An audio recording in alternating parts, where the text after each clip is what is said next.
Very good morning to all of you, friends, colleagues, ladies and gentlemen, honored guests.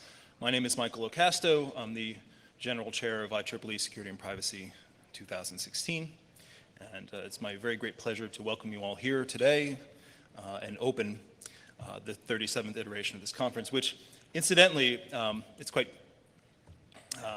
interesting to me personally. IEEE Security and Privacy is as old as I am. So the first iteration of this conference was held when I was born, and when I was running around the suburbs of Long Island, the folks attending this conference were wrestling with really hard and important and interesting issues in information and computer security. So I'm delighted to become part of this tradition, and I hope and trust that it will continue for quite some time to come. And as a way of closing that loop, 2 days ago my third son was born, so maybe in another 37 years, I don't know if I want to wish on him following in my footsteps, but yes. All right. So I just want to have a few brief remarks to kick off this morning. Mostly a number of thank yous to the people involved in helping plan and organize and get this event off the ground, and then I'll turn it over to the program chairs.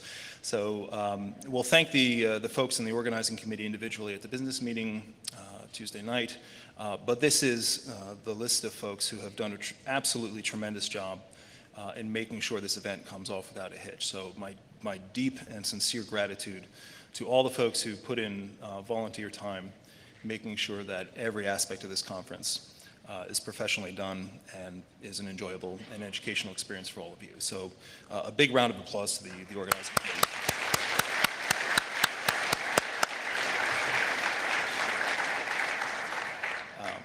I would be remiss if I didn't note and thank the technical committee of this community. So Sean, Ulf, and Yang were also instrumental in offering their advice and experience to the organizing committee as we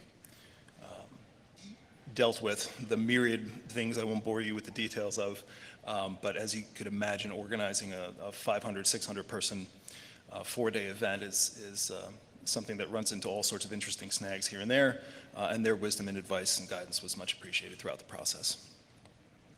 I'd like to thank all our donors. So not only do a number of people put in quite an amount of volunteer time to make sure that everything happens, we couldn't run this conference the way we do without the kind support of all the donors that we have. So our platinum donor this year was NSF.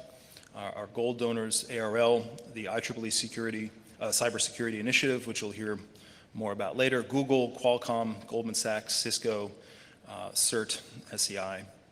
Our silver sponsors were Symantec, VeriSign, and VMware, and our bronze sponsors, Grammatech, IAI, NEC Labs, IBM, the NSA, NITRD, Springer, Uber, and MIT Lincoln Labs.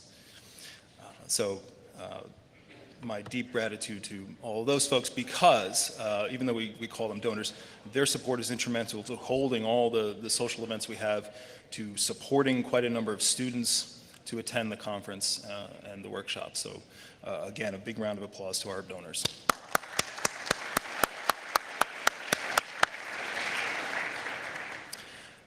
The program chairs will also remind you of exactly this information, but I wanted to kind of present it to you multiple times so it sinks in. Here are some of the highlights of the agenda that I want to point out. There's a poster reception this evening. There are distinguished paper awards tomorrow morning during this 10-minute session. I'll point out that there are some short talks and some slots still available in the short talk, so please email Kevin. I think Vitaly and Olfar will have that contact information in their slides. I'll put in a plug for the business meeting. This is on Tuesday night. Everyone is invited to attend. This is a place and a time where quite a number of issues of interest to the community about how this conference is organized and run and how the program is structured are discussed and voted on. So we welcome and encourage your input there. So if you can make it, please put that on the calendar and attend. As in past years, we have a NITRD panel on Wednesday, and that flows into a speed mentoring event, which is a new event for this year, and the bridging reception for the workshops. So. On Thursday, we have 6 quite interesting workshops, a number of them returning from prior years and a couple that are new. And so I know many of you are registered for the workshops, but I'll put in a plug. If you have time on Thursday and you haven't registered or are interested in one of these topics, please see if you can fit some time into your schedule to attend those. All right, it's my great pleasure to announce that the symposium is open. You can find all the papers for this year's proceedings online, linked from our website, and that should also be true now of the papers from last year. All right, it's my great pleasure to introduce Vitaly and Olfar, and they'll tell you a little bit more about how the program itself was structured and put together.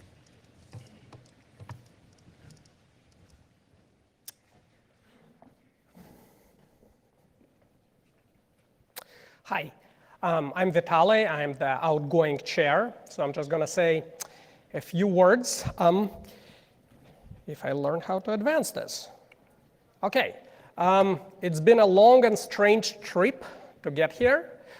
So these are some statistics about how this happened. As you can see, reviewers are like submitters. They like to submit their reviews at the last moment, but you can clearly infer from this slide how many rounds of reviewing we ran, which is 4. The initial rounds were online, so we started about 400 papers. A few were rejected for being malformatted and so on.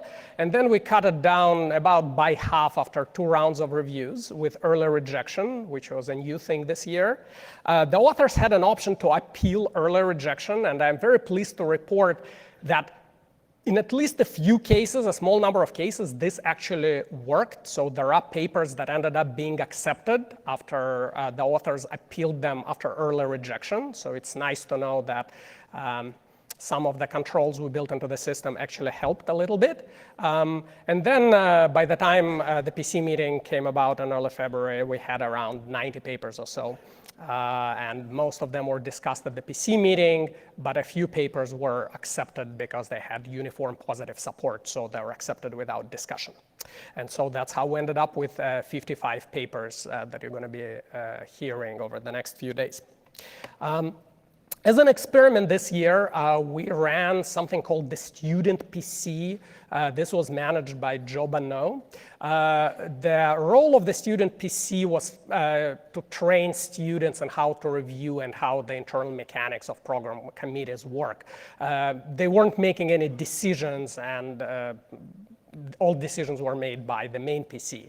But this was an interesting experience, and Joe will talk about how that worked during the business meeting. So another reason to come to the business meeting is to learn from Joe how Student PC ran, what worked, what didn't work.